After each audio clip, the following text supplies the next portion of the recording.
उस पे। बहुत बहुत धन्यवाद। मैडम, आपसे पहला सवाल ये होगा कि अखिल भारतीय विद्यार्थी परिषद की जो ऐतिहासिक जीवन गाथा है और आज ये पुस्तक का विमोचन किया गया ध्येय यात्रा, क्या कहना है इस पे आपका? अखिल भारतीय विद्यार्थी परिषद की 75 वर्षों की जीवन गाथा पर ये पुस्तक ध्येय यात्रा का आज 2 खंडों की जो पुस्तक है उसका विमोचन माननीय दत्ता जी के हाथों से किया गया है। ये पुस्तक सिर्फ एक पुस्तक नहीं है बल्कि ये इतिहास का एक बहुत बड़ा प्रमाण है। साथ ही साथ स्वाधीनता के पश्चात भारत में जो छात्र आंदोलन रहा उस छात्र आंदोलन का भी एक बहुत बड़ा प्रमाणिक ग्रंथ होगा उनके विषय में पूरे समाज को अवगत कराने के लिए।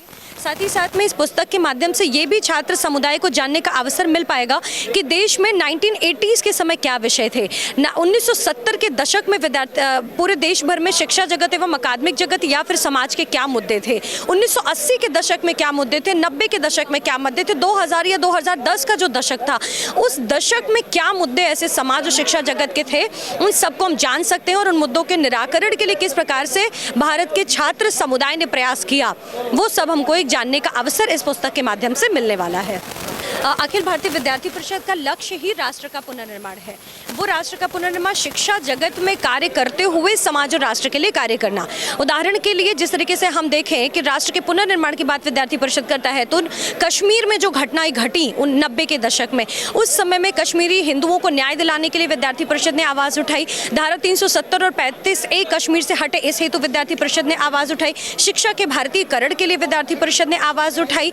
इतिहास का पुनर्लेखन हो इस हेतु विद्यार्थी परिषद ने आवाज उठाई। हो नहीं सकता और अगर हुआ भी तो दोबारा नहीं होगा और हुए जा रहे हैं, होते भी रहेंगे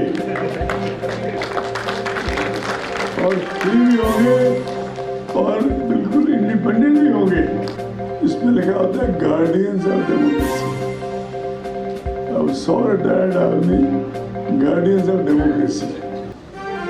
मैं वो पत्र लाना भूल गया, भिजवा दूंगा और उसमें लिखा क्या हुआ है, सेकंड पैरा में before starting the real context कि this has been the least fair and impartial election in the history of democracy, ये लिखा हुआ है। इससे ज्यादा कोई शर्मनाक बात हो सकती है? मुझे सब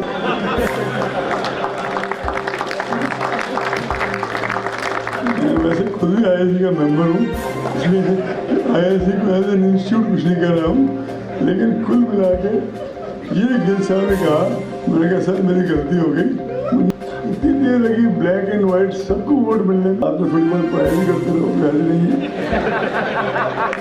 और कभी आपको समय मिले तो इलेक्शन कमीशन की पुरानी डिबेट्स देखिएगा जिसमें इलेक्शन कमीशन क्रिएट करने के ऊपर और खासकर अडल्ट फ्रेंचाइज के ऊपर कितनी बहस हुई और कैसे यूनानिमसली बाद में तय हुआ कि नहीं अडल्ट फ्रेंचाइज देना है। एक्चुअली तो जब 35 और सही रह गया, उन्होंने बताया कि पिछले इलेक्शन में बाद में उन्होंने कुछ लोगों का अंगूठा काट दिया था कि तुम वोट देने क्यों नहीं गए।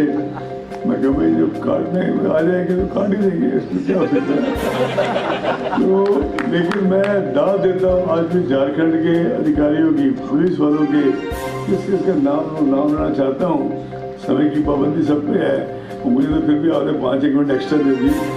तो झारखंड की छापते हमारे विनोद जी यहाँ हैं, उन्होंने तो विनोद तावड़े जी, वो एक बार छपा नहीं है तो केवल कवर पेज और किसी पुस्तक पर छाप कर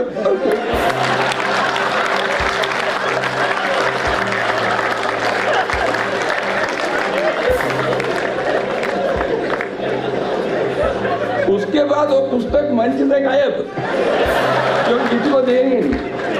मुझे याद है थाने में एक्टर श्री राम लागू जी, मुझे लगता है कि आज की जो इस पुस्तक का विमोचन हुआ है वो हर एक ABVP के, चाहे वो पूर्व कार्यकर्ता हो, चाहे वो हमारा प्रेजेंट का कार्यकर्ता हो या फिर ऐसे तमाम युवा पीढ़ी जो आने वाले समय में विद्यार्थी परिषद से जुड़ने वाली है, उसके लिए एक बहुत बड़ी मोटिवेशनल ये बुक मैं मानूंगी और मैं कहूँगी कि हम सभी को इंस्पायर करने वाली ये पूरी ये ध्येय यात्रा है विद्यार्थी परिषद की। ऐसी तमाम चीज़ें, ऐसे तमाम संघर्ष और ऐसी तमाम उपलब्धियाँ इस किताब के अंदर अंकित हैं जो मुझे लगता है आने वाली कई पीढ़ियों को प्रोत्साहित करेगी भी छात्र राजनीति में पार्टिसिपेट करने के लिए, समाज सेवा में पार्टिसिपेट करने के लिए और समाज को, इस भारतवर्ष को दोबारा से एक नई दिशा देने के लिए। हमें एक आखिरी सवाल आपसे ये है कि आप यूपी में बीजेपी के आप वर्कर हैं यूपी प्रदेश में, तो अभी योगी जी का सुशासन, अभी रामनवमी पे यूपी में एक भी दंगा नहीं हुआ और ये तो बहुत ही बधाई की और खुशी की बात है। और बाकी एमपी में जो दंगा हो गया राजस्थान में, इन पर आपका क्या कहना है? देखिए, मुझे लगता है कि जहाँ जहाँ जिस भी प्रदेश के अंदर भारतीय जनता पार्टी की सरकार है, वहाँ पर सुशासन को कायम करने के लिए हर संभव प्रयास हमारी सरकारें करती आई हैं, चाहे वो केंद्र की अपनी रणनीति हो, चाहे वो प्रदेश की अपनी रणनीति हो। और मुझे लगता है कि मध्य प्रदेश के अंदर भी मेरा बोलना वहाँ के लिए उचित नहीं रहेगा, क्योंकि मैं उत्तर प्रदेश की प्रवक्ता हूँ। सो अगर आप यूपी की बात करें तो मोर देन वेलकम। और मैं बताना चाहूँगी कि हम एग्जाम्पल्स के साथ लीड करते हैं, और आपको पता है यूपी के अंदर आज की डेट में सिर्फ और सिर्फ किसका राज है और कौन से राज थे जो आज तक कायम थे, जिनको निकाल करके भगा दिया गया है। सो मुझे लगता है यही आपके सवाल का जवाब रहेगा। आखिर में बुलडोजर पे आपका क्या कहना है? मैं तो यही कहूँगी, बुलडोजर बाबा जिंदाबाद। Thank you so much. जी, धन्यवाद।